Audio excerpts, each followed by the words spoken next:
It's January. Blue campaign is on.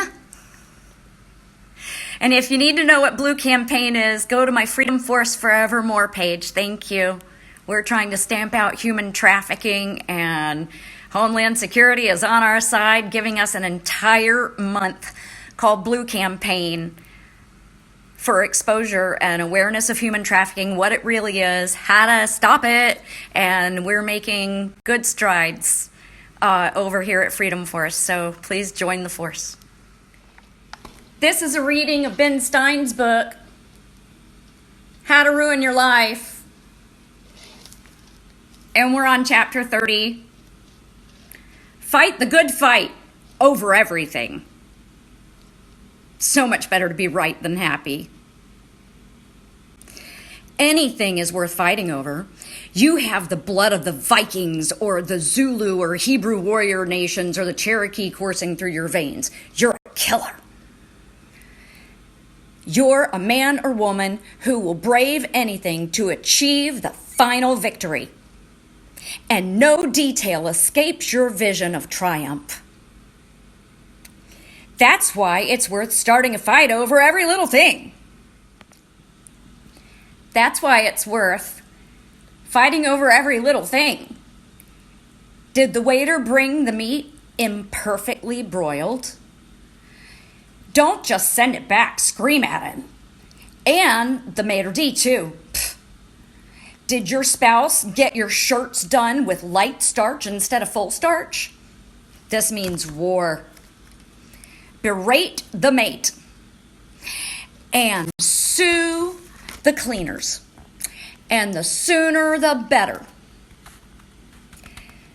Did some jerk cut you off at the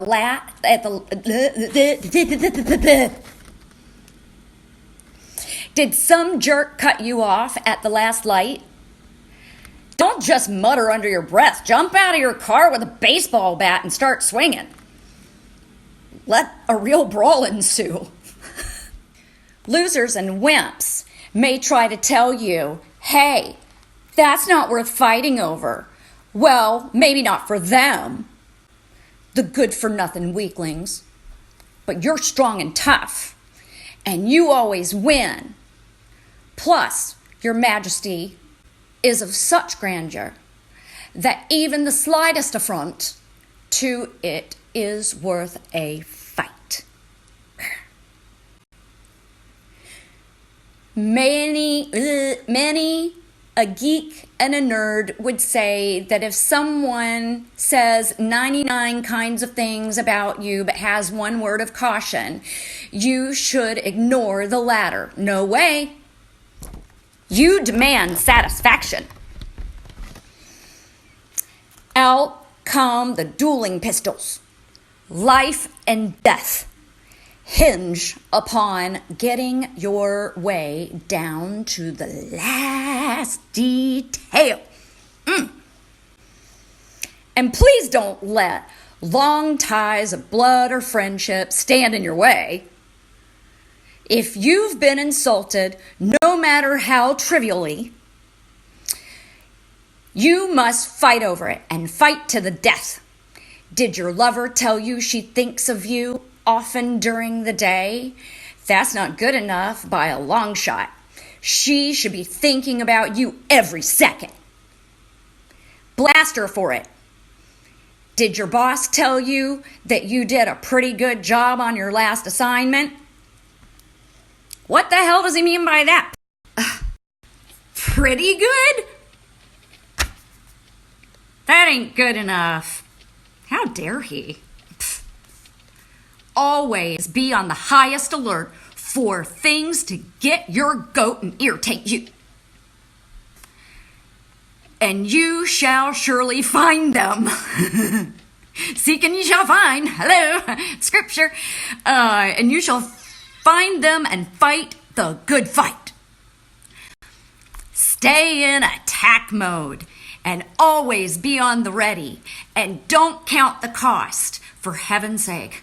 Do not, for example, ask yourself whether it's worth losing your job over a real or imagined slight.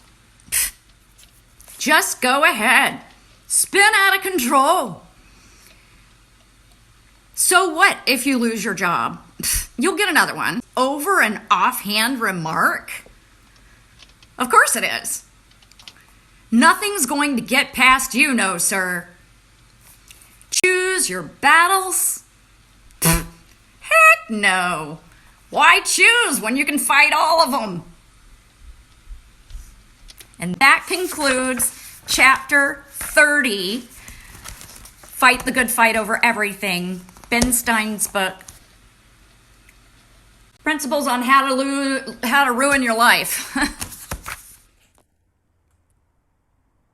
Hey Melinda, I'm right now on the way to the shelter to work with the girls this morning, and I have my little ice bag with me, and inside I have some frozen strawberries and raspberries and bananas and avocados. I'm going to be talking to the girls today about making a healthy breakfast smoothie, and teaching them how to do that. So I'm bringing the ingredients for that and also my blender, and so we're going to be making smoothies and also talking about maybe some DIY, how to make like a facial scrub and that type of thing. So really excited about this morning. I'll be with them for pretty much most of the day. We'll also be doing some exercises and stretches and stuff like that today, so being healthy. So I just wanted to let you know that's what we're up to today. So